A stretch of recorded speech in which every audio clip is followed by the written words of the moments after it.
Abandonment of a construction project.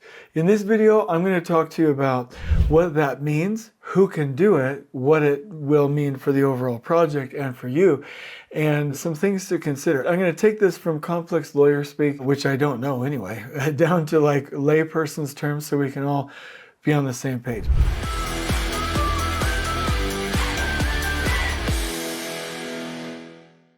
But let me go ahead and tell you a story. I remember an acquaintance of mine that did contracting, and the owner was not paying properly on time the way that this person wanted to be paid. And he got really upset and just walked off the job and told the owner of the project that he was walking off the project. Basically just stopped because he didn't understand that that's not a thing. You can't do that. He abandoned the project, and contractually he was on the hook to finish the scope of work, and he lost a lot of money. Now this is small stuff. This is like, building a foundation for a home or something like that. But he was down like around $120,000. For his small contracting business, that's a lot. And it took them a long time to recover from that. And he learned, I can't just up and walk off the project if the owner makes me mad. I've got to make sure that I'm following all of the contract provisions. So let's talk about this awesome topic here today and give you some of the ins and outs. First of all, abandonment means that you are intentionally and unjustifiably stopping work on the project. Like for instance, that story of my acquaintance. He got upset, didn't like when payments were coming in, didn't talk to his lawyer, didn't provide the right notices, got pouty, walked off, and abandoned the project, which then triggered legal action. It is the intentional, and it says unjustifiable, stopping of work. Just to be clear, the owner can do this, and the owner can do this to the general contractor. There's lots of nuances. You're going to have lawyers figure out all the details.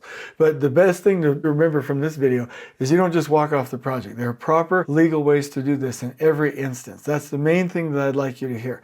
So owners shouldn't do it, meaning it can happen with or to owners, with or to contractors, and with or to trade partners or subcontractors. So let me talk about some of the details here.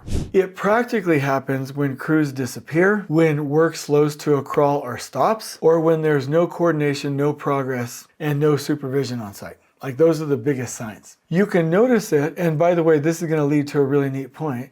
If there is an absence of crews on the site or labor, no measurable progress over time, missed milestones and no recovery plan, lack of communication and responsiveness, that's really key. Trades not showing up or trades not being paid, which I've actually unfortunately seen a lot, and site left unsecured or unsafe. It really blows my mind that these things happen. And so if the contractor is abandoning the project, typically you'll see that the contractor walks off the job, fails to supply materials, labor, or supervision, or defaults on schedule without recovery. Now, an owner can stop funding the project, fail to provide approvals, access, or decisions. That's a key one. We have to understand that owners can't just willy-nilly not provide the information. There are legal consequences to doing that. And the owner can also, and I've seen this before, suspend work indefinitely with or without cause. But without cause is the abandonment piece.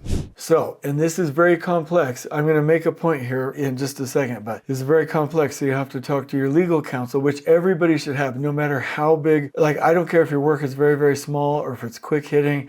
Everybody should have legal representation if you're working in the West, especially in the United States. But there are some provisions that govern this, and I'm going to mention a couple of them. Your clauses like termination for default, termination for convenience, suspension of work, notice and cure periods, force majeure, payment clauses. So this is where you're going to go look for these clauses inside your prime agreement. You're going to go study these and find out what you're obligated to abide by legally. And this is where your lawyer is going to spend most of their time, because this sets the constraints, the parameters of what you're dealing with. And my point in telling you that, and this is the main thing, obviously understand those, obviously strategize and execute tactically based on those clauses, and obviously include your legal counsel. But there are consequences to not following these.